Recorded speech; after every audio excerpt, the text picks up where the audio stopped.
Bom dia, estamos ao vivo. Então, para começar essa nossa coletiva, essa nossa transmissão, eu quero aproveitar a oportunidade para mostrar para você que está nos acompanhando através da internet, vocês da imprensa, a forma correta da gente usar e retirar a máscara, que passa a ser uma recomendação da Prefeitura a utilização de máscaras, principalmente em espaços fechados. Então, a máscara de pano que eu estou usando, eu vou retirar essa máscara para que a gente possa fazer a apresentação e vou inseri-la num saquinho plástico, que é a melhor forma que a gente tem de guardar a máscara para poder usar posteriormente. Então, aqui, vou fazer aqui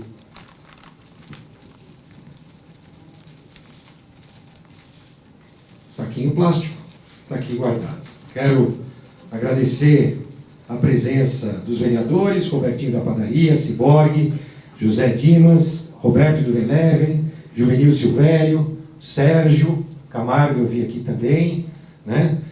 Os vereadores. E agradecer a imprensa presente, TV Vanguarda, TV Record, TV Band, TV Câmara, Portal Meon, Portal Pelo Bem de São José e Agência A13. Vou passar a palavra aqui ao Dr. Ricardo, nosso vice-prefeito e médico, depois ao Dr. Danilo, e então iniciaremos a apresentação que eu mesmo farei a respeito dos dados e informações do mundo, da nossa cidade, e falarmos sobre o isolamento seletivo. Dr. Ricardo, por favor. Olá, bom dia a todos. Quero cumprimentar e agradecer a presença de todos os secretários, dos servidores públicos e principalmente da imprensa. Muito obrigado. Bom dia a todos, prefeitos, vereadores, doutor Ricardo, colegas da assessoria de imprensa, colegas secretários, colegas da Secretaria de Saúde. É um prazer aqui estar conversando com vocês.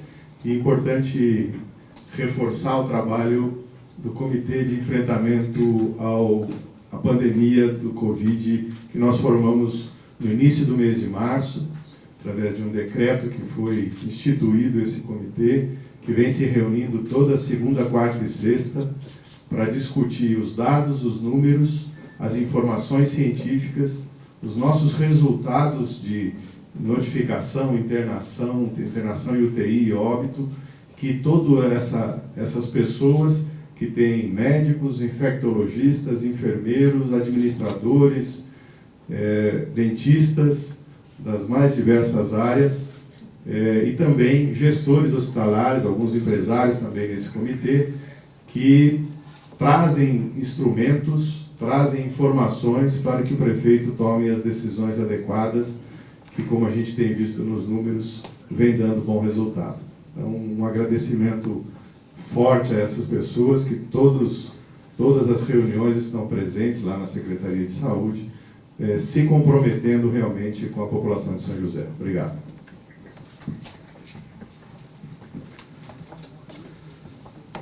Bom dia, então vamos iniciar a apresentação. Equipe técnica, próximo, por favor. Equipe multidisciplinar. Olha, primeiro eu quero deixar claro a todos vocês que estão nos acompanhando, a vocês da imprensa e a vocês que estão acompanhando a nossa live, que todo o nosso trabalho é voltado a preservar vidas, usando como base a ciência, dados, informações e estudos epidemiológicos. Essa é a nossa razão, junto com toda essa equipe multidisciplinar que tem trabalhado nesse tema. E como bem destacado pelo Dr. Danilo, com uma atuação especial do Comitê de Enfrentamento. Segunda premissa importante, antes de eu começar efetivamente a apresentação, é a gente falar um pouquinho sobre a definição do conceito de vida. Hoje, no Brasil, o conceito de vida, de uma forma muito superficial, está sendo associado à saúde mais economia. Ora, esse não é o verdadeiro significado de vida. A importância dessa equipe multidisciplinar é justamente para que a gente possa preservar as vidas, analisando todas as áreas necessárias para que a gente trate de fato de preservar vidas. A segunda premissa importante: todas as minhas ações e a da nossa equipe são baseadas exclusivamente na ciência, sem qualquer interferência política, seja estadual ou federal. Todas as nossas ações são voltadas para a cidade. E a terceira premissa que eu quero, importante, eu dividi com vocês: a importância do isolamento social até aqui. Todos, equipes médicas, estatísticos, sociólogos, todos tiveram esse tempo que o isolamento social permitiu para conseguir, de fato, apurar dados e informações, para que cada um possa tomar a decisão correta. Então, este foi um dos grandes objetivos e resultados, até agora, do isolamento social. Quero parabenizar o governador Dória e sua equipe, que impuseram no estado de São Paulo, de forma até precoce por algumas pessoas, né, o isolamento social, que foi fundamental para que a gente pudesse chegar aqui e apresentar todos esses dados que vocês vão ver a respeito da nossa cidade e garantir o planejamento e a infraestrutura necessária para a gente continuar preservando vidas. Esse é o nosso objetivo. Por favor. Olha, esse aqui é o boletim epidemiológico do Ministério da Saúde, o último, boletim número 10.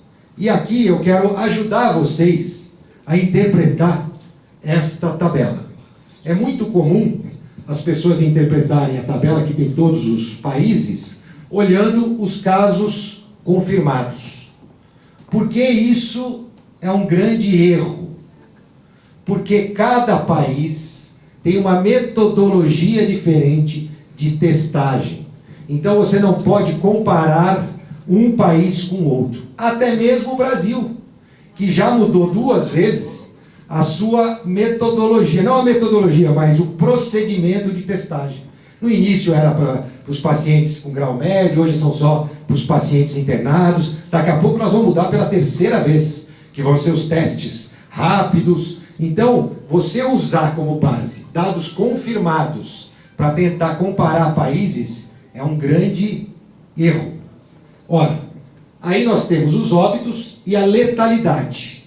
A letalidade é baseada nos casos confirmados. Como eu já disse que os casos confirmados não devem ser utilizados como parâmetro, consequentemente, a letalidade não é um dado confiável para comparar um país com outro país. Resta, então, a população e a mortalidade por milhão de habitantes. Aí sim, o dado mais próximo da informação correta.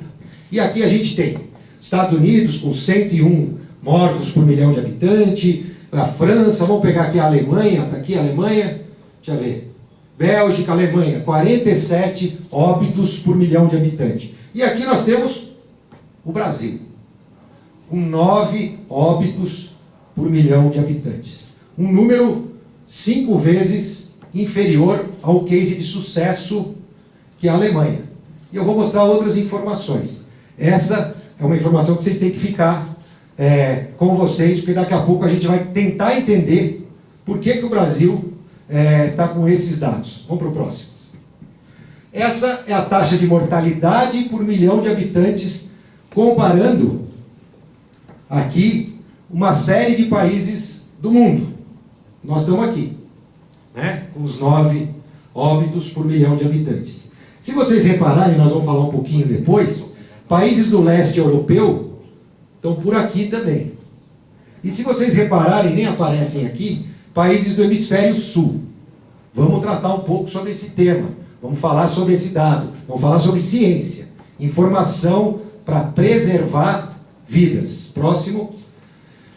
Essa é mortes por milhão de habitantes. Aqui a gente resolveu fazer uma comparação entre o Brasil, a Espanha e o estado de São Paulo. E essa comparação, muita gente pergunta, questiona, mas essa situação do nosso país começou depois do que os países europeus. Então, como é que a gente faz para fazer uma comparação com ciência, com dados corretos, com informação? A gente pega o primeiro dia da morte em cada país. Então, ali você não tem data. É o dia 1 da primeira morte da Espanha, com o dia 1 da primeira morte do Brasil, com o dia 1 da primeira morte do estado de São Paulo. Essa é a curva da Espanha, essa é a curva do Brasil e essa é a curva do estado de São Paulo. Bom, aqui a gente fez a mesma coisa com a curva do Brasil, tá vendo aqui a taxa de 9 quase, né? Com a curva da Alemanha. 31 dias, até ontem, nós conseguimos então comparar os 31 dias iniciais da primeira morte em países distintos, sempre levando em consideração mortes por milhão de habitantes. Vamos para o próximo. Ora, vamos falar um pouquinho de São José, né? Saímos do mundo e estamos chegando aqui na nossa cidade, né? Com dados científicos para continuar preservando vidas. Então está aqui. Essa é a densidade de algumas cidades do mundo, né? Então a gente tem lá Manhattan, Nova York, 18 mil habitantes por quilômetro quadrado. Temos a cidade de São Paulo, com 7.500 habitantes por quilômetro quadrado. Nós temos aqui São José, 654 habitantes por quilômetro quadrado. Aqui está incluída a área rural. Se a gente tirar a área rural, ainda assim nós vamos dar uns 1.200, 1.400 habitantes por quilômetro quadrado, 5 vezes menos que São Paulo. Com esse número é 10 vezes menos. Então você pode analisar como você quiser, dividindo por 1 milhão e 100, por 1.100 quilômetros quadrados, ou dividindo pelos 300 quilômetros quadrados de área urbana. Você pode, de todo jeito que você analisar, a nossa densidade é muito menor do que a densidade dos outros países do mundo. Próximo. Bom, agora vocês viram alguns dados lá que eu chamei a atenção. Por que o Brasil está numa posição tão melhor do que os outros países da Europa? E é isso que nós queremos discutir através desses apontamentos.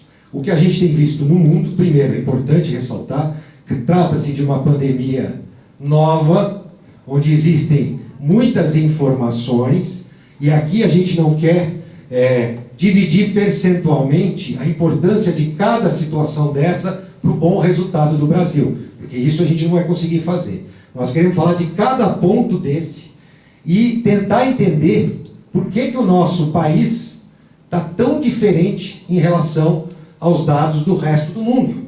5 vezes menos o case de sucesso do mundo, que é a Alemanha. Então eu vou começar por baixo aqui, falando sobre o isolamento social, que o Brasil começou com a experiência lá de fora, começou logo no início. O isolamento social é importante? Sim, é importante, sem dúvida. Agora, ele é a única ferramenta, ou a única razão que define aqueles números? Espera aí, vamos pensar juntos. E é isso que eu convido vocês.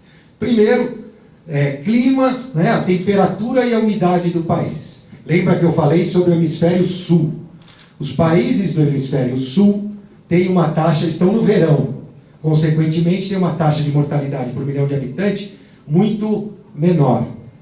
Essa temperatura e umidade já foi estudada por várias universidades internacionais. E aqui, todos os itens que eu vou falar, nós temos trabalhos publicados em universidades ou em centros de pesquisas do mundo inteiro, e que eu não deixei o link aqui, mas quem quiser vai ter o conteúdo completo. Tem que ter muita paciência, né? Eu posso dizer que eu li todas as páginas de todos os estudos que a gente cita aqui. E vocês vão ter disponível aí, se a imprensa quiser, todos os estudos onde a gente se baseia em cada ponto desse. Sem aqui dizer que se refere o bom resultado a uma causa específica, mas a um conjunto de causas. E vamos lá.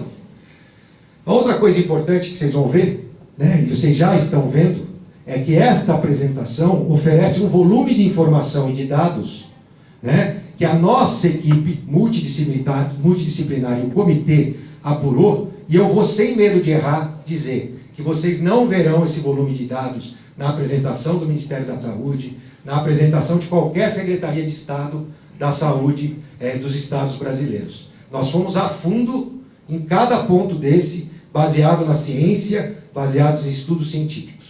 Vamos lá. Então, a temperatura e a umidade é uma influência que deve ser levada em consideração para justificar aquele número.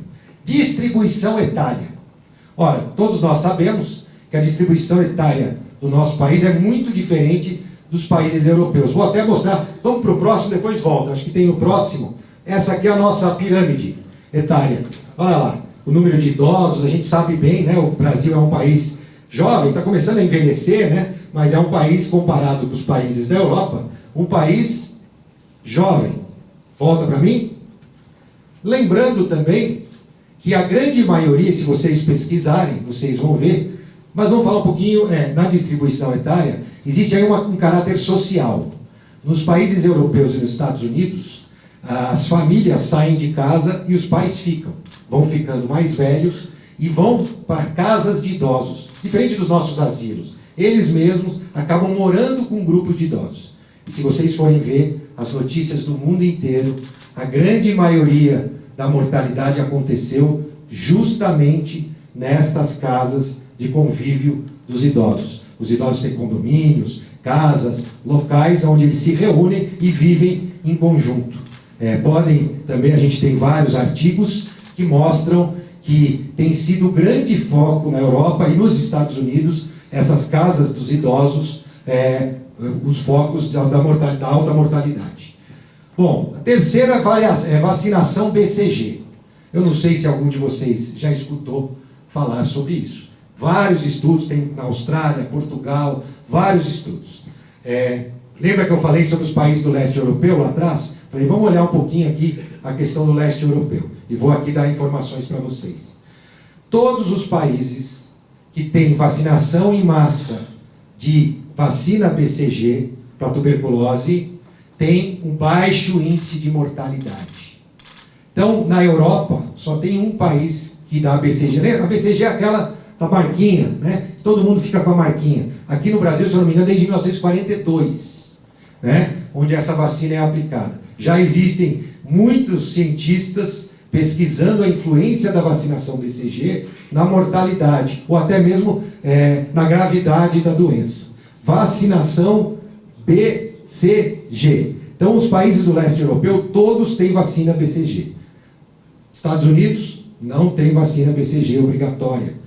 Itália, França, Espanha não tem vacina BCG obrigatória. Rússia tem, leste europeu tem. E se vocês olharem na Alemanha e dividirem as mortes da Alemanha, antiga Alemanha oriental, com as mortes da Alemanha ocidental, vocês vão perceber que os números da Alemanha oriental são melhores que os números da Alemanha ocidental. A BCG está sendo pesquisada nesse sentido. Terceiro, quarto, né? A rotina de higiene. Nós não podemos comparar a rotina de higiene do brasileiro com a rotina de higiene do europeu, ou até mesmo dos chineses. Qualquer um de vocês sabe disso, né? Que a rotina de banho, né, é muito diferente, né, da Europa com o Brasil, da França, da China, né? O número de banhos semanais, existem trabalhos sobre isso, são muito menores nos países europeus, ainda mais em idosos nos países europeus e no inverno. Aí o número passa a ser ainda menor. Então a nossa rotina de higiene do Brasil, isso em todas as classes sociais, até pela vaidade, né, do brasileiro, é completamente diferente dos países, inclusive dos Estados Unidos também, né, bem observado. Isolamento social, né, o quarto item aqui, quinto item, que eu já falei, que também é importante para que a gente tenha tido esse resultado. Vocês querem complementar, doutor Ricardo, doutor Danilo? Tranquilo? Então, o que a gente coloca aqui para cada um de vocês é que pesquisem sobre esses 5 itens. Nós temos estudos já de várias universidades do mundo inteiro sobre cada item que a gente falou aqui. E a influência de tudo isso, agora no caso, na baixa taxa de mortalidade que o Brasil está vivendo neste momento. Lembrando, nós comparamos 31 dias da primeira morte com 31 dias para a gente fazer a comparação. E a taxa permanece pequena. Aliás, fica com o microfone Por favor, doutor. Só complementando uma pequena observação, o isolamento social como uma ferramenta é fundamental, mas o momento que ele inicia faz uma diferença sem tamanho, né? Então, o que a gente viu na Inglaterra, eles iniciaram a pandemia sem isolamento e só instalaram isolamento depois do caos já instalado. Então, o início do isolamento também faz uma grande diferença. Perfeito. Toda a preparação do corpo clínico, dos médicos, era tudo uma novidade, com poucas experiências. Eles precisavam viver essa experiência, né? Os técnicos de enfermagem. E aqui a gente teve essa oportunidade de viver essa experiência com tranquilidade. Cada um passa até as rotinas e implementar procedimentos diferentes, que vê que começa a dar certo. Então, nós vamos falar um pouquinho também sobre isso. Vamos para a próxima. Próxima. Bom, a estrutura da saúde em São José. 3,8 leitos de UTI por 10 mil habitantes. No Reino Unido, 0,6. Lembrando, o leito de UTI é aquele que tem o respirador, tão importante para quando o caso fica grave. A Itália, 0,83. A França, 1,05. A Alemanha, 3,02. O estado de São Paulo tem 1,81. O estado do Rio de Janeiro, 2,28. Nós, 3,8 leitos de UTI por 10 mil habitantes. Aqui são leitos públicos e privados. Lembrando também, e é um dado que a gente nem colocou, a importância do SUS, o Sistema Único de Saúde, que tem sido fundamental, porque todo o trabalho epidemiológico é unificado e em parceria com os hospitais privados, todas as informações são coletadas. O SUS, ele engloba os hospitais particulares e também os públicos, né? Todas as rotinas de trabalho, e o SUS também faz uma grande diferença para o resultado do Brasil, eu não tenho dúvida nenhuma disso. Além disso, vocês escutaram e já escutaram falar várias vezes, e ontem eu tive uma videoconferência com o doutor Danilo participou, o doutor Ricardo participou, o doutor Davi Wippe. E o doutor Davi Wippe repetiu por 2 vezes que o prazo médio de internação na UTI é de 15 dias.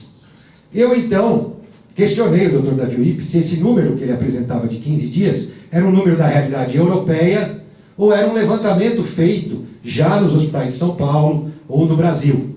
E o doutor Davi Wippe nos respondeu, né? Ele respondeu que não, que o número que ele tinha era da realidade europeia e não da realidade do estado de São Paulo ou do Brasil. E o que nós estamos apresentando para vocês aqui é o número da realidade de São José. 5 dias de prazo médio, esse foi medido, ciência, informação, dados, para que a gente possa tirar a melhor conclusão. 5 dias, tanto nos hospitais privados, quanto nos hospitais públicos. Prazo médio de internação na UTI, 5 dias.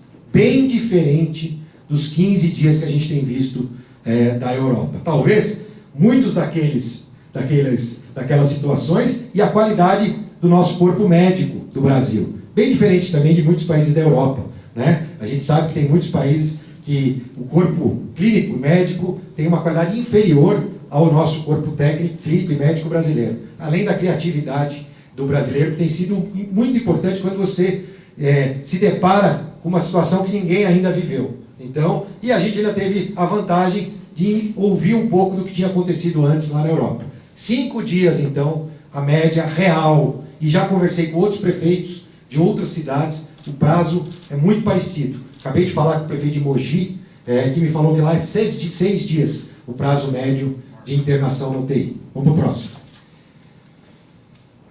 Bom, vamos falar dos nossos estoques de EPI, né, que são importantes, muito importantes, para que os nossos profissionais possam trabalhar com toda a segurança. E eles são os principais homens e mulheres que estão expostos à doença na nossa cidade. A carga de vírus, todos os dias, esses profissionais recebem, necessita de equipamentos e EPIs adequados. Esse é o nosso estoque de ontem, do estoque do almoxerifado central.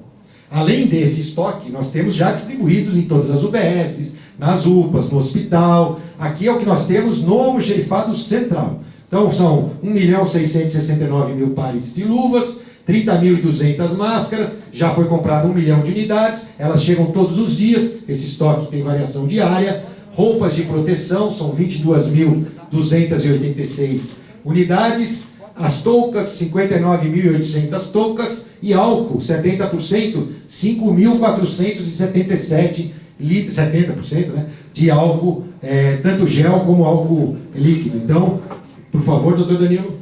Mais uma complementação. Claro. Esse é o estoque no Almoxarifado Central da Saúde, o Hospital Municipal tem um estoque próprio, as UPAs que estão com OS têm estoque próprio, o Hospital de Clínica Sul, e nós também já auxiliamos hospitais privados que tiveram dificuldade em aquisição de EPIs, e como o nosso estoque estava adequado, nós fornecemos, emprestamos material para eles. Próxima.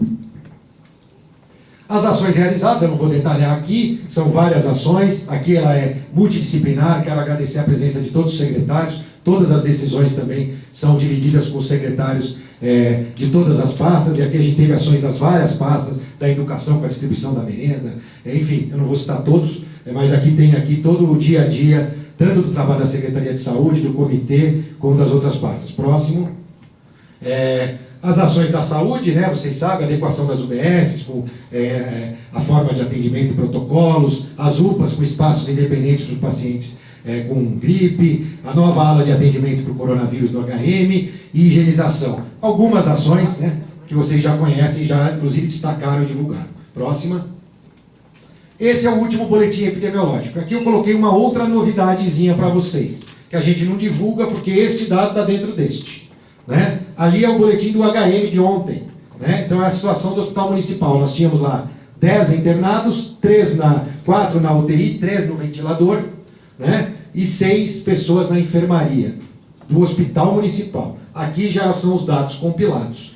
Toda a transparência, é isso que nós queremos. Na verdade, o nosso objetivo hoje é convocar a você, cidadão, a você da imprensa, que continue acompanhando esses dados. São esses dados, na verdade, que vão nortear cada ação da Prefeitura para preservar vidas. Estes dados são importantes. Inclusive, através deles, que nós vamos falar daqui a pouco, que se dará o início do isolamento seletivo. Se esses dados se manterem nessas condições favoráveis. Então, aqui também a gente divulga o percentual, nós implementamos isso. Não existe nenhuma prefeitura que divulgue dados epidemiológicos com tanta transparência. Esse é o objetivo. Né? E está aqui. UTI, agora as nossas taxas de ocupação, mas aqui eu quero fazer uma observação. Para ser pessimista, nós aqui usamos a taxa de ocupação dos leitos exclusivos de UTI para o Covid-19.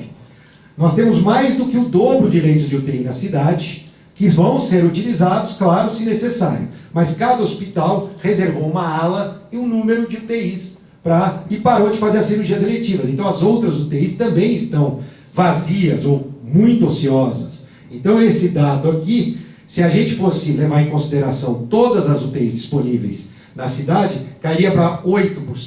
Né? Mas nós estamos usando aqui exclusivamente as UTIs Covid-19 reservadas em cada hospital público e privado. Vocês podem perceber também aqui que hoje nós temos mais gente internada em hospitais privados, né, do que nos hospitais públicos. Vamos para o próximo. Só voltando aqui, por favor.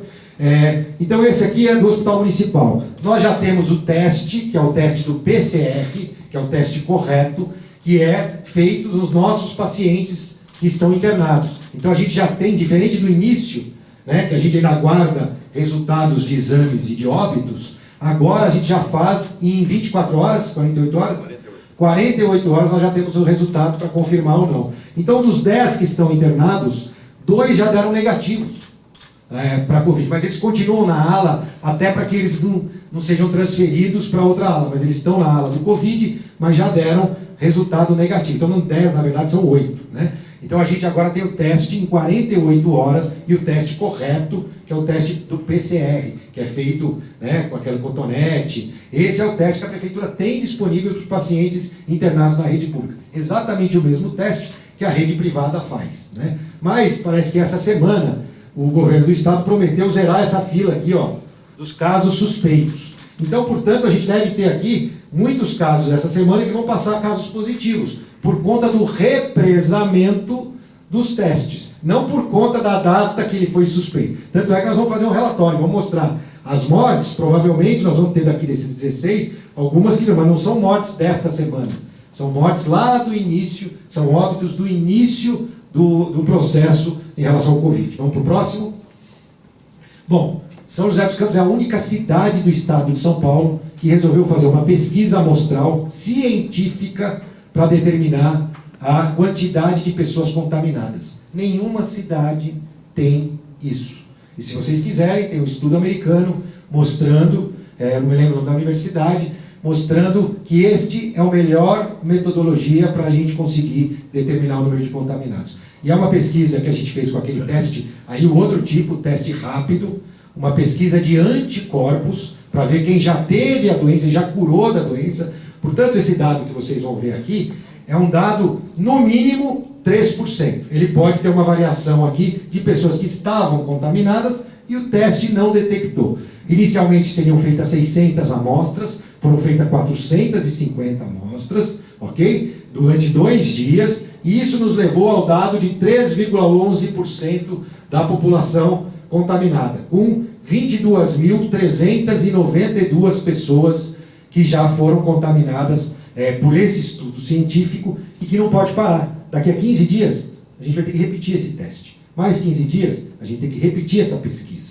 para ter. E aí, vocês podem ver, olha, se 22.392 pessoas estiveram contaminadas, e nós tivemos 3 mortes, isso significa, se eu não me engano, 0,015% de taxa de mortalidade. 0,015% de taxa de mortalidade.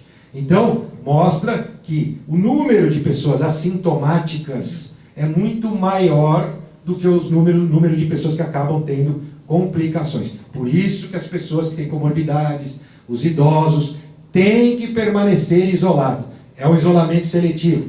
Vamos falar um pouquinho dele, vamos para a próxima. Ninguém tem, tá? Pois não, doutor Danilo? Só aproveitando a questão da pesquisa, dessa pesquisa foram 450 pacientes testados. Os não pacientes, né? Não eram pacientes. Não eram pacientes, cidadãos. Uma única paciente tinha tido sintoma de gripe. E era uma servidora, por um acaso a gente encontrou ela na residência, ela já tinha anticorpo e já tinha transmitido para o marido que estava sem sintoma e já tinha anticorpo também. Então, mostra que realmente o que o prefeito falou, quando se trata de ciência, tem uma metodologia para você levantar número.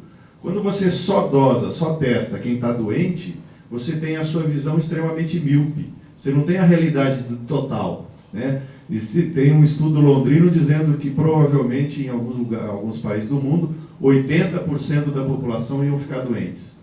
A gente vê que a gente tem uma pesquisa mostrando que a grande maioria dos pesquisados não tinham sintoma nenhum. Então não tem como a gente ter essa ideia se vai ser 80%, 15%, 10% ou 5% da população que vai se infectar. Para a gente fazer o planejamento de leitos necessários. Quando a gente faz esse tipo de pesquisa, a gente começa a caminhar no sentido de saber como que vai ser a nossa população. Lembrando que no dia de ontem a gente já tinha 42 dias de vírus circulando na cidade. Obrigado. Próximo. Olha, esse aqui é uma ferramenta muito interessante do Estado de São Paulo, que é o Índice de Adesão ao Isolamento Social. Vocês falaram muito sobre esse índice nos últimos dias. Aliás, o governador parabenizou a cidade quando nós alcançamos os 60%. Hoje, a média do Estado é de 50%. E esse gráfico, todos vocês têm a sua atenção voltada para esse número. Eu vou fazer um convite agora. Vamos voltar para trás. Vamos olhar a data de 17/3, aonde as escolas já tinham deixado de atuar, no início das escolas, e a cidade já tinha 40% de isolamento. Não existia nenhum regramento ainda obrigando qualquer estabelecimento a fechar. E nós já tínhamos, repito, somente pulamos lá dos 31%, 34% para 41%. Depois veio 50%, que foi no dia que nós anunciamos, dia 18, o nosso decreto, que também não obrigava, recomendava. E o governador, então, aí a partir da semana do dia 21, que subiu para 58%, onde o governador já, então, exigia, né, e corretamente. Então, o que eu quero dizer com esses dados? Que a população de São José tem, de fato, uma característica completamente diferente do nosso país. É uma população responsável, é uma população que capta as informações, dados e consegue tomar suas melhores decisões. Querer tutelar a população é um grande erro. Aliás, isso é muito praticado em países, né, onde a esquerda predomina. Tutelar o cidadão. O que a gente quer aqui, e vocês vão ver, é chamar cada um para a sua responsabilidade individual. A prefeitura também fazendo sua parte. Mas a responsabilidade individual de cada cidadão será fundamental na próxima fase. E vamos para a próxima, então. Olha, aqui tem mais uma informação interessante. Escutei muita gente falando, mas deve ter óbitos que não são computados como Covid, que morreram. E tem gente falando o contrário também. Colocaram muitos óbitos como coronavírus e não é. Então o que a gente fez aqui? A Urban, como vocês sabem, pertence ao município. E aqui a gente comparou o número de óbitos de 2017, 2018, 2019 e 2020. Na cidade, todos os óbitos. Então está aqui. São José, em abril, teve menos mortos do que em abril de 2019. Isso foi até dia 12 de abril, tá? São José, em março, teve um pouquinho mais ali, 10 a mais. Mas vocês percebem que o dado é muito próximo. Então não existe aqui nenhum dado, nenhuma informação ou dado que está sendo escondido, e o número de óbitos até agora está absolutamente dentro da normalidade para uma cidade que cresce e está ali, 1.100 foi menor do que 2017, menor do que 2018, um pouquinho maior até agora do que 2019. Mais um dado, mais uma informação, ciência, para a gente poder tomar a melhor decisão. Vamos para a próxima. Perfeito, só uma. Com relação aos óbitos, uma coisa diferenciada, né, em São José dos Campos, está aqui o presidente Nabuco, a centralização dos óbitos na cidade. É só a Urban, algumas outras pequenas, né, entidades privadas, mas que fazem parte do sistema de sepultamento da Urban. Os cemitérios, a grande maioria são privados, são públicos, então não tem como aconteceu na Itália de sepultamentos no quintal de casa, né, que isso foi bastante comum. Então, são dados altamente precisos dos óbitos na nossa cidade, e a Urban também, como todas as outras secretarias, o prefeito falou, participando ativamente dos nossos planejamentos aí para o enfrentamento. Próximo.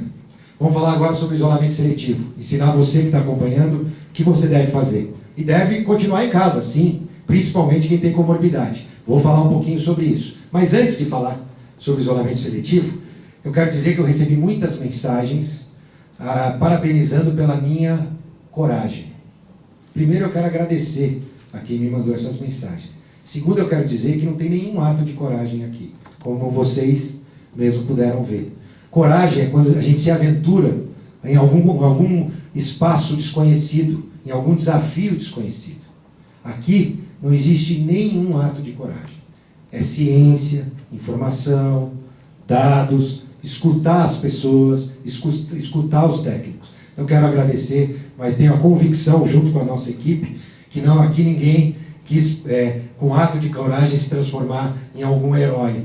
Não é nada disso. Todas as nossas atitudes são tomadas com o objetivo de preservar vidas em um terreno absolutamente bem mapeado a cada passo que a gente puder dar para preservar vidas de forma integral. Lembra lá na frente? Sem dividir saúde com economia, juntando e acrescentando aí uma série de outros conceitos de vida. Bom, o que é o isolamento seletivo? Primeiro, preservar grupo de risco, e a todos. Com isolamento seletivo, ninguém é obrigado a sair de casa mais vezes do que estava acostumado. O que existe é algumas atividades com regras rígidas que estão liberadas. Então, por exemplo, a gente vai falar aqui um pouquinho sobre cabeleireiro. Se você ficou um mês sem ir, né, uma mulher, um homem, ficou um mês sem ir ao cabeleireiro, não significa que depois você pode voltar agora à sua rotina de ir uma vez por semana. Você não precisa fazer isso, nem deve. Nem deve. Preserve-se.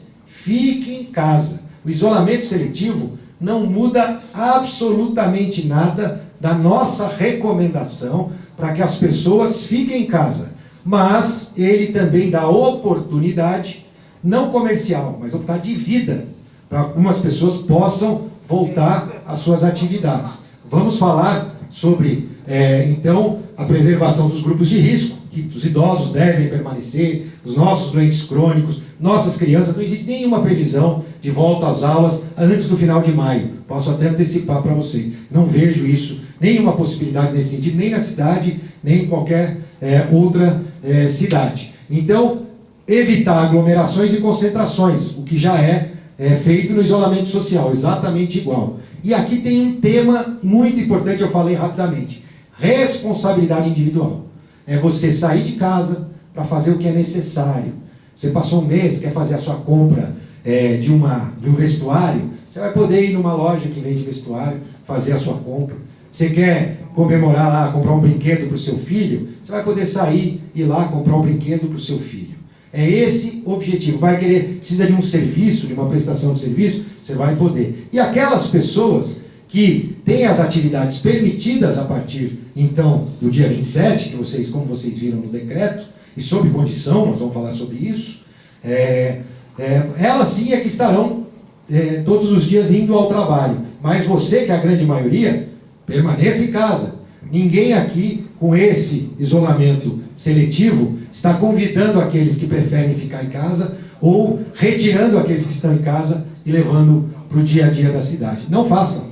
Continue em casa. É muito importante para a gente poder atuar e continuar com esses números tão importantes. Responsabilidade individual. Quer complementar, doutor Ricardo? Tranquilo? Bom, permitir sob regras rígidas, algumas atividades econômicas. Desde ontem eu vi algumas notícias e agora é hora da gente esclarecer. Vamos para o próximo. Bom, primeiro, essa permissão temporária será feita pela internet e deve ter um prazo de 10 dias apenas. A cada 10 dias, o proprietário vai na internet e não precisa pedir de novo. Ele aperta o botão e emite a sua nova permissão temporária, desde que a gente entenda que ela deva ser emitida. Então, sempre a cada 10 dias de validade as permissões temporárias. Nós vamos falar um pouquinho sobre elas. Vamos para a próxima. Regras gerais. Aqui, nós somos mais rigorosos do que as regras atuais. Essas regras valem, inclusive, para as atividades essenciais. Elas já estão valendo, a partir de hoje, para as atividades essenciais. E, a partir do dia 27, para aquelas atividades permitidas. Primeiro, os estabelecimentos comerciais e industriais, prestadores de serviço acima de 40 funcionários, têm que escalonar o seu horário de saída. Dividir em 2 o seu grupo. São 100 pessoas, 50 num horário, 50 no outro. Se quiser dividir de meia em meia hora, pode também. Então esta é a nossa exigência para os estabelecimentos. Uma grande indústria que tenha 300 funcionários, lembrando, aquelas que tenham fretado ou particular não precisam fazer isso. Mas aquelas que os funcionários se deslocam através do transporte público, sim. A utilização de máscara descartável por todos os funcionários passa a ser uma exigência a partir de já, inclusive para os essenciais. Então nós estamos sendo mais rigorosos em relação às atividades hoje já funcionando. Para o próximo. Aí a gente tem garantia de circulação de ar, com no mínimo uma porta ou uma janela.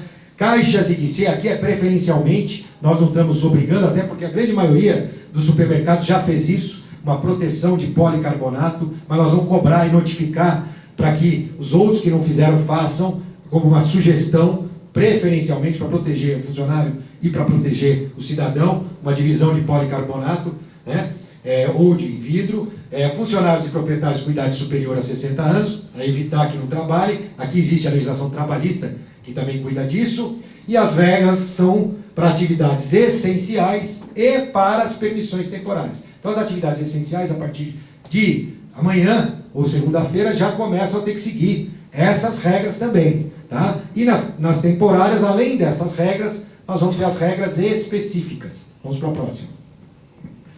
Tem mais. Utilização, isso já foi, frasco com álcool gel, disponível na entrada e saída, higienização frequente das superfícies de toque, limpeza e desinfecção frequente dos sistemas de ar-condicionado. Então, tudo isso já valendo. Próximo. Bom, uso de máscaras. Falamos aí sobre a obrigação do uso de máscaras, né? E tem uma novidade aqui que vocês ainda não sabem. A Prefeitura adquiriu 100 mil máscaras de tecido e nós vamos iniciar na semana que vem, provavelmente na sexta-feira, a distribuição. Aliás, tem um modelo aqui, é esse modelo aqui, né? De máscara de tecido, são 100 mil máscaras que nós adquirimos, vamos distribuir no transporte público essas 100 mil máscaras. Porque essa não está ainda lavada, então não posso colocar, mas então são 100 mil máscaras que foram adquiridas e que serão entregues, se eu não me engano, R$ 1,50, né? Cada uma. E serão entregues para a população com prioridade no transporte público. Próximo, as atividades que poderão retornar. Aqui, deixar claro, estão divididos em 2 blocos. São 2 blocos diferentes. Primeiro bloco, comércio e serviços, comércios localizados na Rua 15, Rua 7, shoppings, shopping centers e escritórios de prestadores de serviço. A permissão do dia 27 será concedida, e a gente vai ver a condição, para essas atividades. A estas atividades não existe previsão ainda de liberação de atividades. Por quê? Porque a gente faz a primeira etapa, começa a apurar e acompanhar os dados e depois toma a próxima decisão, que é essa atividade. Eu acompanhei algumas notícias dizendo que nós estaremos liberando todas as atividades. Sim, nós estamos apontando um caminho para a liberação, que vai depender de quem? De você que está em casa. Você tem que fazer sua parte, porque se a gente continuar com os dados epidemiológicos exatamente como estão, ou seja, com baixo número de ocupação, com baixa taxa de mortalidade, aí com certeza a gente pode ir cumprindo cada etapa, inclusive a do dia 27, porque a concessão da permissão temporária do dia 27 dependerá do resultado da semana que vem, de segunda a sexta. Nós vamos acompanhar, vocês vão acompanhar. E é esse o convite que eu quero fazer a você, cidadão. Acompanhe os dados da cidade, para que você possa fazer a sua parte. Ter a sua responsabilidade individual com o objetivo de preservar vidas. Continue praticando o isolamento. Os comércios que estarão abertos a partir do dia 27, você não é obrigado a consumir nesses comércios. Você só vá se você tiver necessidade. E aí você vai ter a oportunidade de fazer o seu consumo nesses comércios. Então, esse é o objetivo. 2 blocos. Ninguém aqui está liberando todas as atividades de uma vez, nem de forma descontrolada. Porque nosso objetivo é preservar vidas, apurar dados, apurar informações, mais a ciência e preservar vidas. Esse é o objetivo. Próximo. Comércio e serviços em geral. Além de todas aquelas regras, essas 3 regras. Controle de acesso, lotação máxima de 15 metros quadrados, em caso de filas externas, 2 metros de distância, e não permitir o uso de trocaria dos provadores. Por quê? Porque ali a pessoa tira uma roupa, coloca outra roupa, deixa ali um foco, né, de contaminação. Próximo. Por que a gente separou os comércios em geral dos comércios da Rua 15, Rua 7 e loja de shopping? Tá certo? Porque aqui tem uma coisinha a mais. Proibido o funcionamento sábados, domingos e feriados. Ninguém vai para o shopping ou para o calçadão para passear. Não é isso que a gente quer. A gente quer as pessoas indo ao shopping, indo ao calçadão para fazer a compra que ele necessita, quando necessário. Então, por isso que nós separamos aqui. Próximo.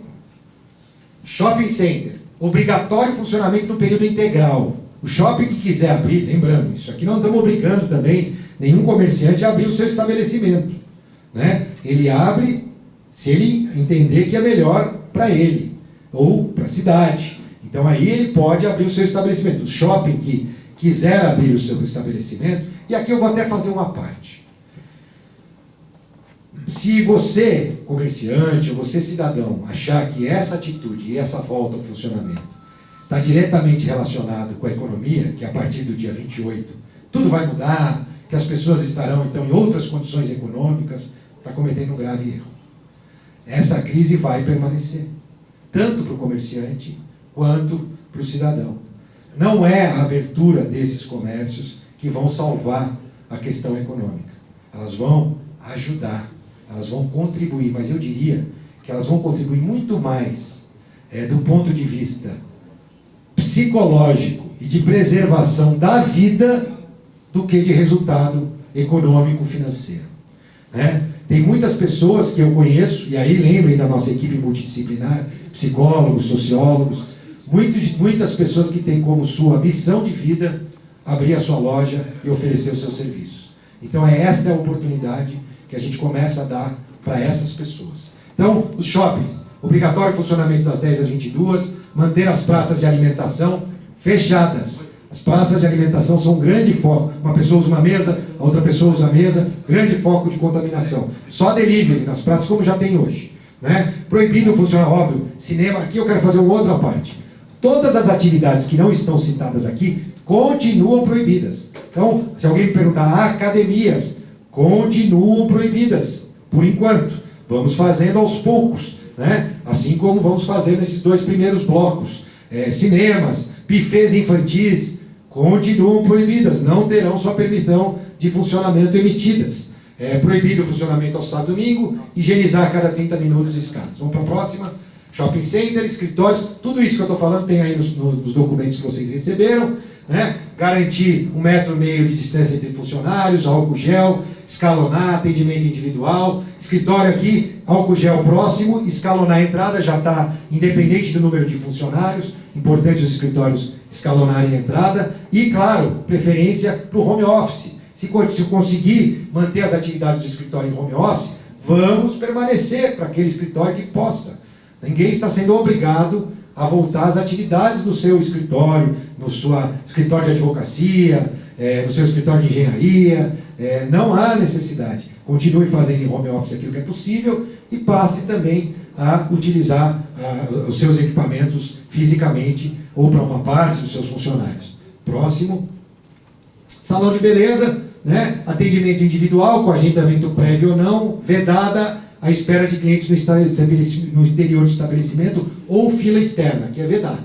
Cadeiras e demais equipamentos têm que ser higienizados após cada atendimento. Uso obrigatório de avental de descartável de tecido, aquele mesmo avental que o cabeleireiro, barbeiro coloca em você, ele deve usar e descartar ou botar para lavar a cada uso, com troca após cada atendimento. Uso obrigatório de luvas, preferencialmente lavar os cabelos antes dos cortes. Por que preferencialmente? Porque a gente tem algumas barbearias que sequer tem o lavador, né, do cabelo. Então a gente não está obrigando, porque senão esses não poderiam ter a sua atividade. E uso obrigatório de máscara pelos clientes. Obrigatório. O estabelecimento tem que ter máscara para oferecer para o seu cliente aí.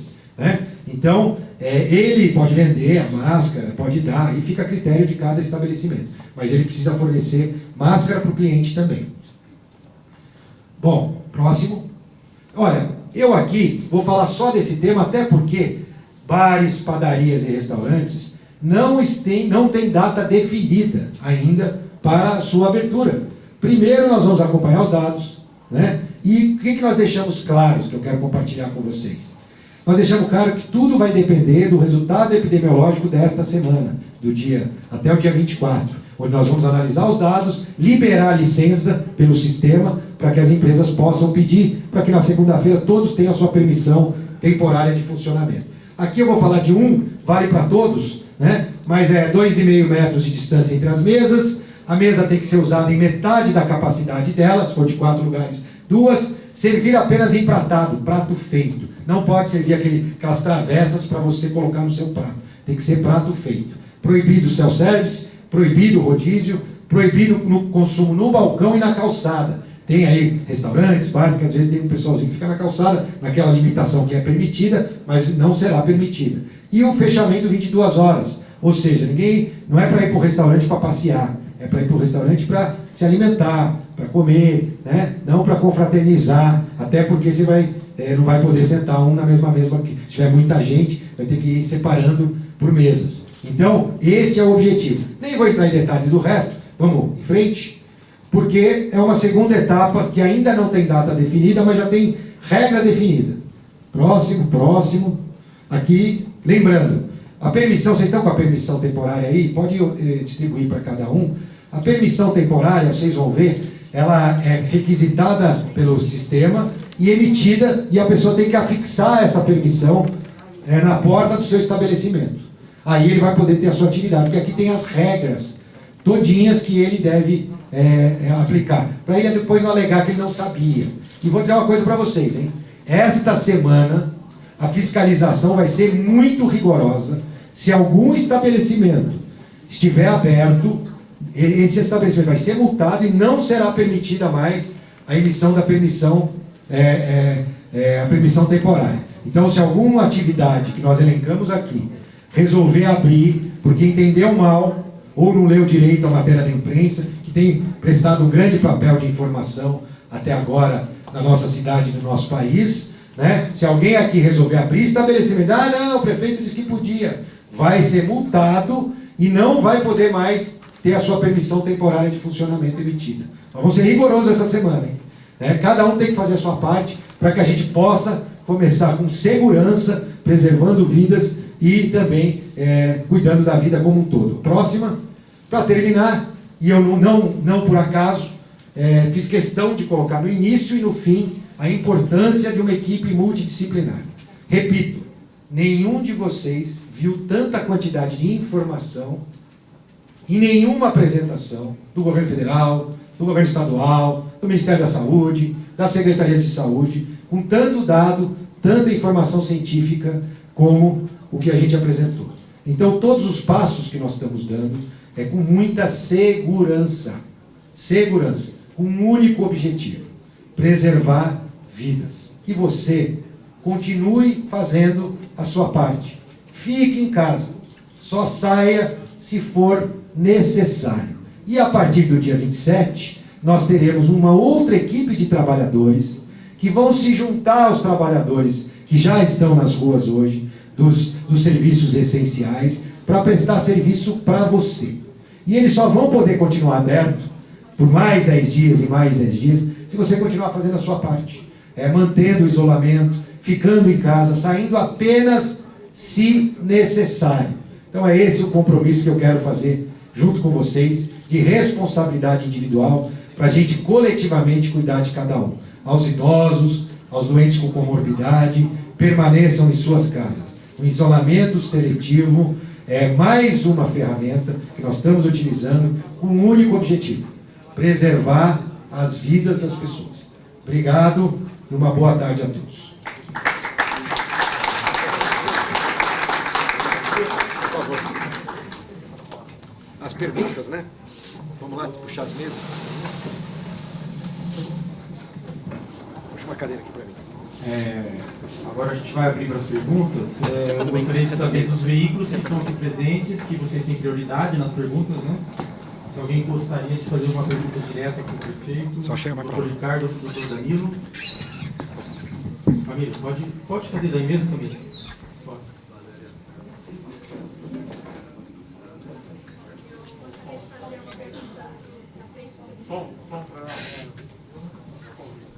Camila, né? Não, tudo bem, pode falar.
Olha, com os dados do dia 24 se consolidando, primeiro é importante dizer que a partir então do dia 27, os ônibus voltam ao horário normal, né, com a quantidade normal de dias úteis antes dessa pandemia. Então nós vamos voltar aos horários e à oferta de ônibus de acordo com aquilo que já havia, que já era ofertado. Então, consequentemente, a gente vai ter um aumento maior de ônibus. Além disso, a exigência da entrada escalonada. Isso ajuda no transporte público, principalmente das novas, mas das atividades que já existem. Então, a gente já conhece vários empresários que estão praticando atividade escalonada. A tarefa de fiscalização vai ser cada vez maior, né? Eu não tenho dúvida disso, e acho que o resultado pode ser justamente o inverso, viu, Camila? Cada vez mais a gente pode ter mais consciência e mais responsabilidade individual. O banco é um dos casos. Logo que começou, os supermercados é outro caso. A gente tinha grandes problemas nos supermercados, depois de regramentos, direção, linha, onde a pessoa entende aonde deve seguir, isso facilita, inclusive, ele seguir aquela regra. Então a gente acredita, sim, primeiro, que o trabalho da fiscalização será intenso, não se compara, né, a pressão de um supermercado ou de um banco com a de uma loja de roupas, ou com uma loja de brinquedos, ou com um prestador de serviço de costura, né? Então a gente acredita que a pressão sobre a lotação dos estabelecimentos, ou do açougue, hoje também é um problema, né? Que a pressão não vai ser tão grande quanto nas atividades essenciais que já estão permitidas. Então já foi um aprendizado e será um aprendizado. Lembrando, a cada 10 dias a gente vai continuar medindo todos os dados e índices da cidade. E a gente espera, claro, nós teremos sempre novos casos sendo confirmados. Isso é o crescimento natural desse tipo de pandemia. Mas tem que estar sob controle do ponto de vista dos leitos, da internação, do número de dias na UTI, para que a gente tenha a estrutura necessária para atender. Pessoal, eu gostaria de que quem fosse se habilitar para a pergunta, que viesse até aqui, tá? Eu vou ser mais rápido na resposta. E ser também bem sucinto na pergunta, porque a gente tem horário para a gente concluir aqui, tá? Mas se for fazer fila, a cada 2 metros.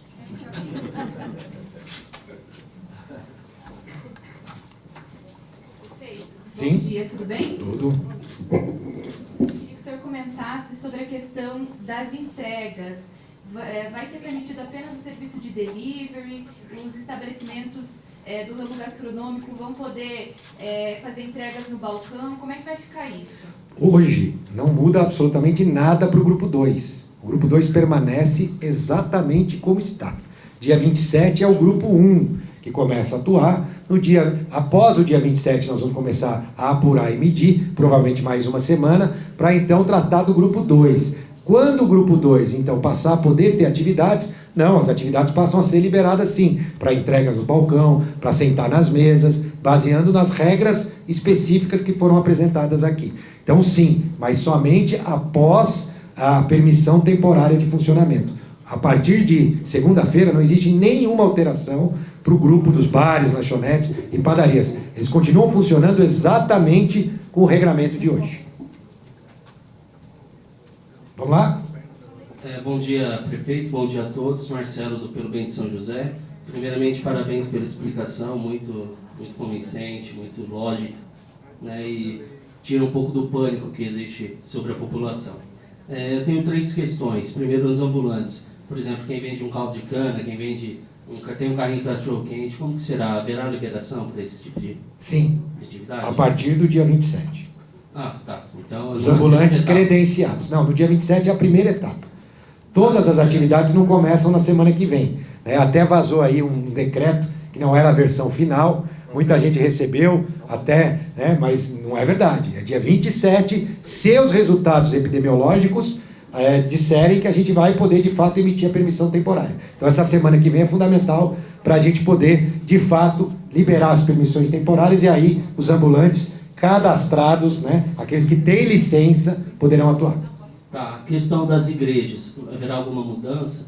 Não, a mesma regra válida hoje para a igreja continua válida. Existe um decreto federal que já inclui as igrejas como atividade essencial, mas que não podem ter aglomeração de pessoas. O culto normalmente aglomera pessoas, então tem que arrumar uma saída, seja pela internet, ou fazer 10 cultos em vez de 1, aí cada igreja, mas já existe um decreto federal que teve um questionamento da justiça, que já inclusive caiu esse questionamento. Então, existe a regra de 2 metros de distância entre os fiéis. Isso é impossível numa igreja.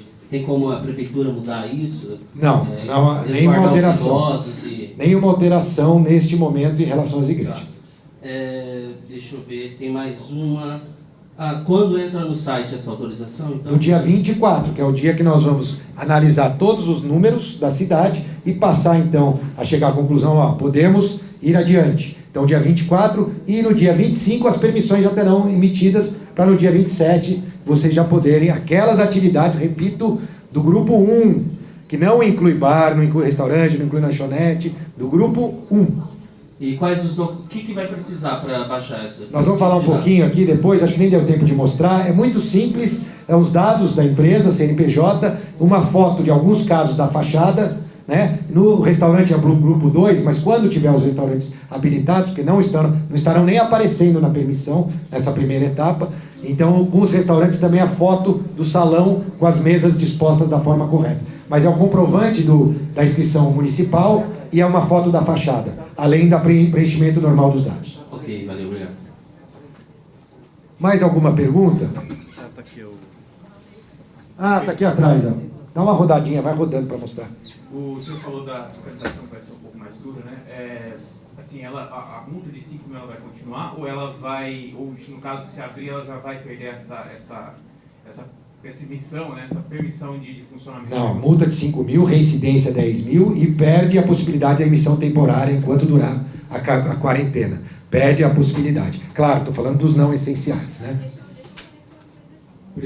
Presencialmente, mais ninguém, né? De pergunta? Vamos às perguntas que vieram, então. Eu posso responder uma pergunta que não fizeram? Tem alguma que veio do Vale? Tem. Do Vale deve ter feito. Vou perguntar do Vale, então, que chegou aqui para a gente. 3 perguntas, perfeito. Vamos lá. Pesquisa da Unesp aponta risco de explosão no número de casos de Covid-19 no interior dentro de 3 semanas. Flexibilizar as regras de isolamento neste contexto é seguro? De quem é a pergunta? Do Vale? Kaique, do Jornal Vale. Kaique, obrigado pela oportunidade. Algum de vocês já acessou a pesquisa da Unesp? Ela é baseada em citações da doença no Twitter. Eu estou falando, atenção, essa pesquisa da Unesp é baseada em citações das doenças no Twitter, é baseada em pesquisa do Google, quantidade de pesquisa do Google, e é baseada no eixo rodoviário do estado de São Paulo. Ora, eu acessei pessoalmente essa pesquisa e vou dizer que o que eu vi ali de dados é muito fraco para que eles pudessem ter. Está aqui, ó. É o mapa interativo 2, é a mineração dos tweets representando rumores dos sintomas de Covid-19. O mapa interativo número 3 são os resultados de pesquisa no Google considerando os sintomas do Covid-19. E aí eles espacializam geograficamente no estado de São Paulo. E o terceiro mapa é das rodovias estaduais, que todos nós conhecemos, sabemos do grande eixo de ligação de São Paulo, com o Rio de Janeiro passando aqui, e as capitais e os centros metropolitanos que atravessam essas principais. Essa é a minha resposta. Portanto, os nossos estudos, todos os estudos que nós consultamos, não apontam absolutamente nada parecido com isso que a Unesp concluiu através de tweet e de pesquisa do Google. Tem mais 2 perguntas também do Jornal Vale. Nessa sexta-feira, o presidente Jair Bolsonaro afirmou que se a abertura do comércio provocasse um aumento no número de mortes, que a culpa iria cair no colo dele. O senhor teme que, havendo um aumento no número de vítimas, o senhor seja responsabilizado? Olha, essa é uma típica resposta que eu já esperava, né, que viesse do nosso presidente da República. Eu, como prefeito, tenho a consciência clara de que, primeiro, todas as minhas ações não são feitas e operacionalizadas só por mim. Nós temos uma grande equipe que trabalha, que chega à conclusão, que se entende, e a gente viu aí nos últimos exemplos anteriores no governo federal, um certo desentendimento de informações, talvez por conta disso, pela dificuldade de trabalhar em equipe, a dificuldade de trabalhar com o poder legislativo, né? E não a harmonia, não a discussão das ideias. E a ciência, como principal ferramenta e instrumento, ele leve para si essa responsabilidade. A responsabilidade, sim, será também minha também de cada cidadão e também da equipe multidisciplinar que definiu quais estratégias nós daríamos a partir de agora. Claro? Só completando a resposta do prefeito e citando uma profissional que faz parte do comitê, que eu não citei, que é uma farmacêutica, que está aqui presente também, que faz parte do comitê desde o começo. Quando a gente levou a discussão para o comitê de enfrentamento da necessidade da gente planejar uma abertura, no comitê a gente não conhecia esse processo, ainda a gente estava discutindo. Isso começou há uns 10 dias atrás. Na segunda-feira passada, a gente trouxe para o secretariado a posição do comitê.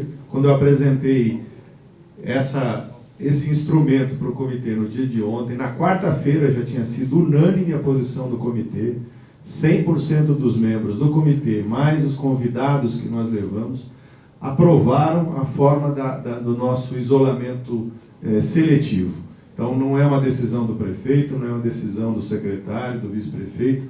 O comitê de enfrentamento, que tem os profissionais que já enfrentaram todas as epidemias dessa cidade, foi unânime em aprovar essa forma de isolamento.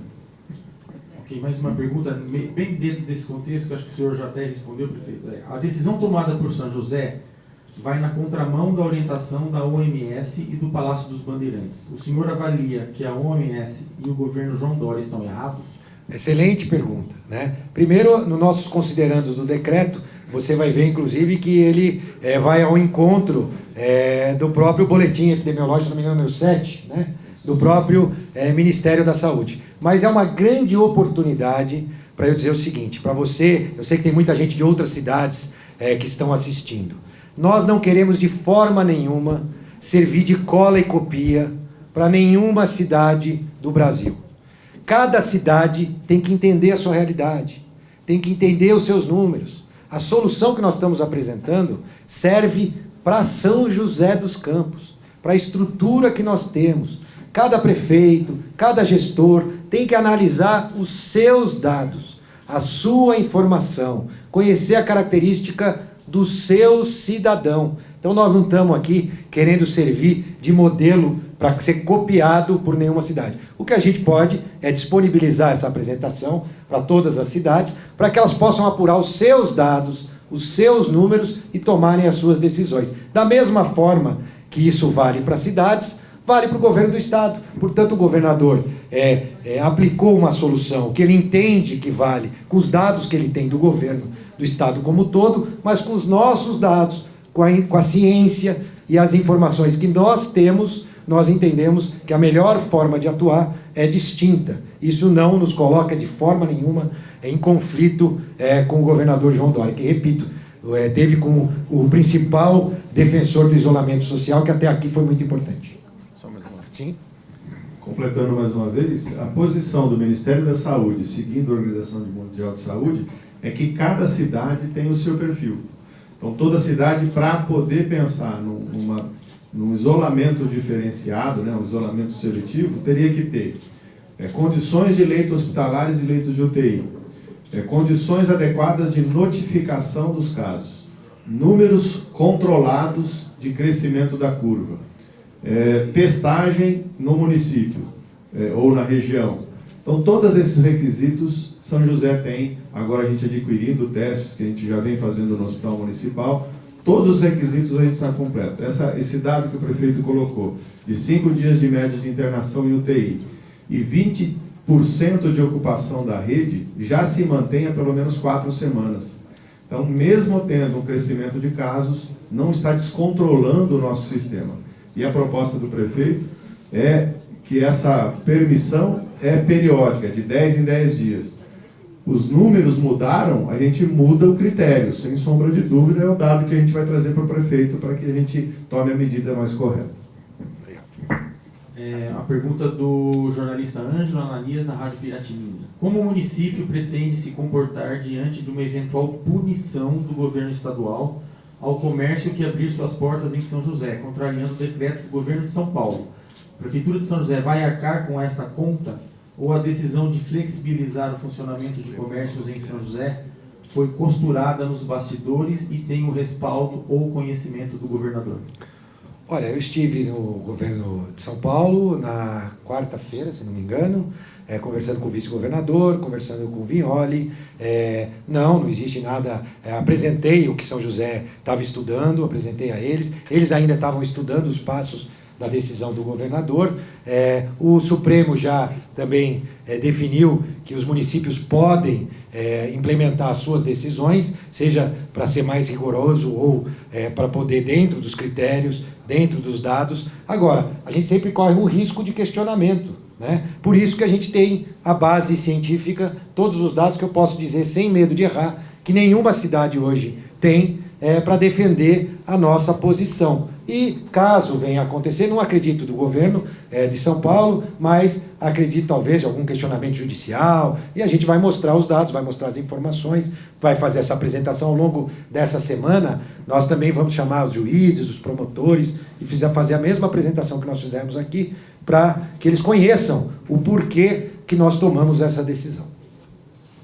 A jornalista Tânia pergunta o seguinte: a Prefeitura poderá revogar o decreto no caso de mudança do quadro atual? O senhor já respondeu? Não é revogar decreto, não permitir mais a licença temporária. É claro, revogar decreto eu posso fazer a qualquer momento, mas nós já estamos fazendo a permissão temporária com prazos definidos, justamente para que a gente tenha maleabilidade de mudar conforme as coisas vão acontecendo. E eu tenho certeza que o comerciante, que o cidadão vai entender que nós demos um passo para frente, se for necessário, a gente dá um passo para o lado e depois se prepara para dar outro passo para frente. Mas sempre podendo construir soluções comuns. Prefeito, ela complementa aqui dizendo assim: quais seriam os parâmetros, os limites seguros? Seriam os índices de ocupação dos leitos de UTI ou de internação? O número de mortes seria parâmetro? Se sim, qual o índice aceitável? Olha, todos os índices são parâmetros, todos os índices são importantes, é uma cesta de informação que deve ser analisada com muito critério. Como eu disse, por exemplo, mortes. Provavelmente na semana que vem nós teremos as mortes que estão, os óbitos que estão ainda suspeitos, entrando no rol de mortes. Nós vamos analisar não o número em si, mas a realidade por trás do número. Como aconteceu aquele óbito, quando aconteceu aquele óbito. Mesma coisa vale para os leitos de internação, que tem uma variabilidade, porque cada hospital pode ampliar, como eu disse, a oferta de leitos Covid também. Então isso tudo a gente tem que ponderar para tomar a decisão. O comitê com certeza vai acompanhar cada dado, e essa responsabilidade é deles, para que a gente possa dar o sinal verde para no dia 27 fazer com que essas atividades comerciais, sob regras rígidas, possam voltar. O comitê vai apurar cada informação, essa cesta de informações, para que a gente possa tomar a decisão final. Ela pergunta também se os ambulantes regularizados também poderão ir, acho que o senhor já respondeu, ir para a rua. Sim, ambulantes regularizados, sim. Com todos os critérios voltados à higiene e à segurança. Os ambulantes é uma relação direta com a prefeitura. Nós vamos fazer uma reunião específica com um comitê que nós já temos, que cuida dos ambulantes, para divulgar todos os cuidados que eles devem ter ao processar os seus alimentos, para que eles mantenham as condições de higiene. Jesse da Rádio Band perguntando: prefeito, com base... Lembrando, só para que eu falei aqui, alimentos fase 2, ambulantes de vendas de produtos, não de alimentos, porque nós não estamos aqui liberando o consumo de alimentos, pastel, hot dog. Então, deixar muito claro, eu respondi, foi até bom voltar essa pergunta, os ambulantes de vendas de produtos, aqueles, por exemplo, que participam das feiras livres e vendem produtos, poderão estar. Já os que vendem alimentos, não. Pergunta da Rádio Band: vale, tendo com base esse decreto seletivo, é possível dizer que as aulas na rede municipal serão retomadas assim que os professores cumprirem as férias no fim de maio? Não é possível. Nós vamos continuar avaliando, porque o impacto das crianças nas escolas é um impacto que o comitê já nos passou, o próprio Dr. Danilo, completamente diferente do impacto da abertura do comércio. Então, eu não vejo nenhum horizonte antes do fim de maio de começar a ser discutido e estudado a reabertura das escolas. O que eu tenho visto é que as escolas agora estão mudando, vislumbrando esse prazo maior, do isolamento das crianças, já passando de fato as tarefas, as aulas online, muitas escolas, as nossas com material disponível, algumas já com provas. Então eles estão mudando a sua realidade para cumprir as exigências do MEC, mesmo com um universo que eles permanecerão fechados maior do que o previsto até mesmo por eles inicialmente. Lano Brito, da Rádio Rai Vale, pergunta: como fica a atividade no Bom Prato e Camelódromo? Não, o Bom Prato está aberto, continua aberto. Continua aberto, não muda nada, leva a marmita, porque a atividade do restaurante não está liberada, né? Bloco 1 não inclui restaurantes, bares, portanto o Bom Prato continua exatamente como ele funciona hoje, distribuindo a marmita para as pessoas consumirem fora de lá. A mesma coisa nas nossas escolas. Qual foi a outra?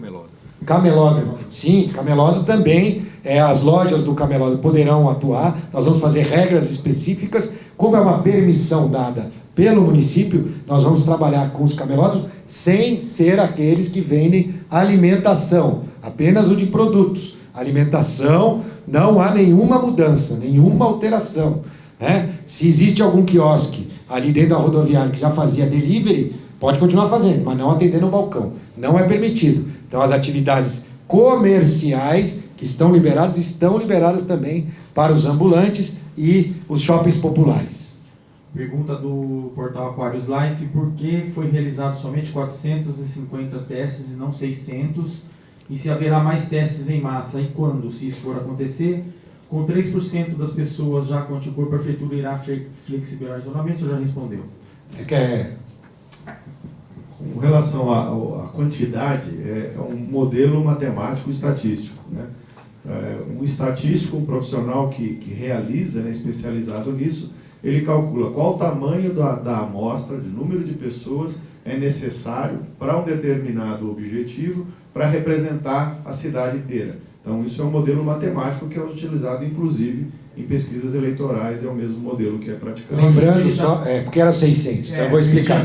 Porque era a primeira pesquisa feita no Brasil, praticamente, eu acho que no Sul fizeram alguma coisa parecida com uma universidade, mas não tão completa. É a primeira feita no estado de São Paulo e o tempo estimado foi maior do que o tempo que era estimado. Portanto, se mudou o universo amostral, onde a margem de erro subiu, se não me engano, de 3,5% para 3,8%. Nós vamos depois dar o relatório completo, mas ao longo das primeiras entrevistas nós percebemos que o tempo necessário não era um tempo igual ao de uma pesquisa comum, estabelecendo o universo amostral. Lembrando que para qualquer pesquisa de opinião, o universo considerado pode ser até, em São José, até de 300 pessoas. 300, 400, nós fizemos com 450 pessoas, absolutamente dentro dos critérios científicos de uma amostragem, com um aumento pequeno da margem de erro.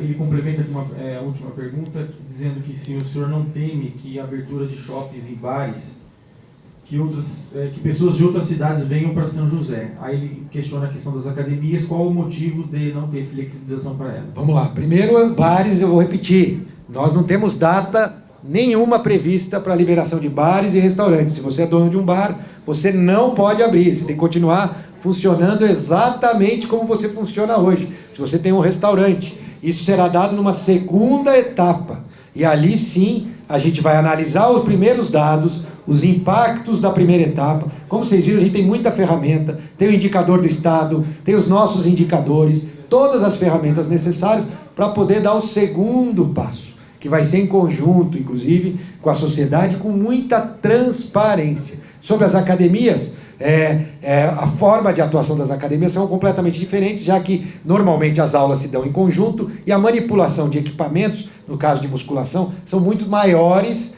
do que em relação a essas outras atividades. As academias, já recebemos grupos de academia, vamos continuar recebendo, para quem sabe numa terceira etapa, poder se estabelecer regras rigorosas também para a sua atuação no futuro. Mas ainda não existe neste decreto nenhuma orientação a respeito das academias que devem permanecer fechadas.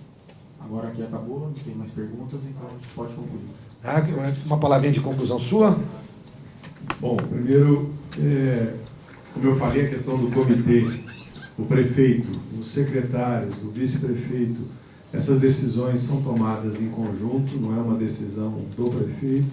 O prefeito falou muito bem que o mais fácil para ele seria manter a situação como estava, não teria preocupação nenhuma, mas a preocupação que a gente tem que ter, São José é diferenciada, a gente já chegou a ter 60% da população com convênio, depois da crise, né, de 2014, 15, 16, a gente caiu para 42% da nossa população com convênio. A gente percebeu que uma parte das pessoas que perderam o convênio perderam por causa do emprego e uma parte perdeu com medo da crise. Então pararam de pagar convênio com medo de crise financeira.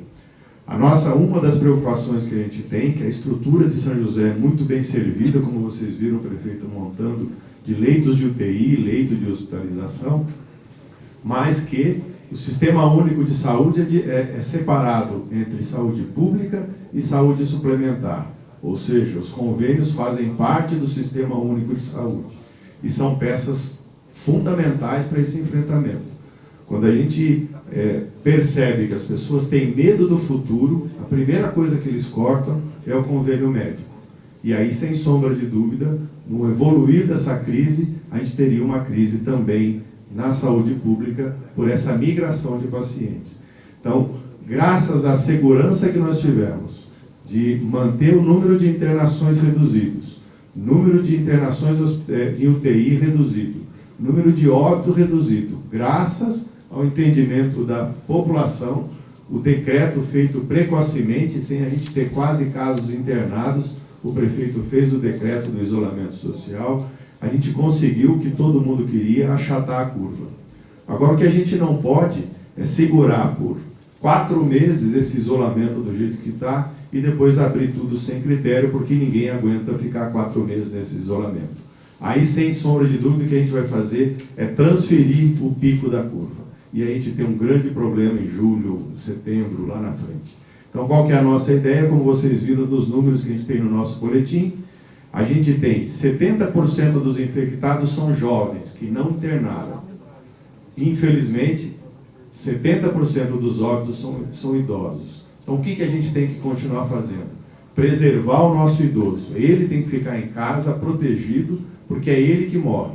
E os jovens têm que circular, vão se infectar, a grande maioria não vai ter sintoma, e nós vamos ter um exército de imunizados defendendo os demais. Então, essa é a ideia. O comitê, tem boa parte do comitê aqui presente, vai continuar analisando a cada 2 dias esses dados. Nós vamos ampliar, a sugestão do Dr. Ricardo, a gente ampliar o número de pessoas participando, colocar a sociedade civil também no comitê, para a gente também ampliar a discussão. Talvez vamos trazer para cá o comitê, que tem mais espaço, para a gente não ter problema de aglomeração, para continuar municiando o prefeito para as melhores decisões.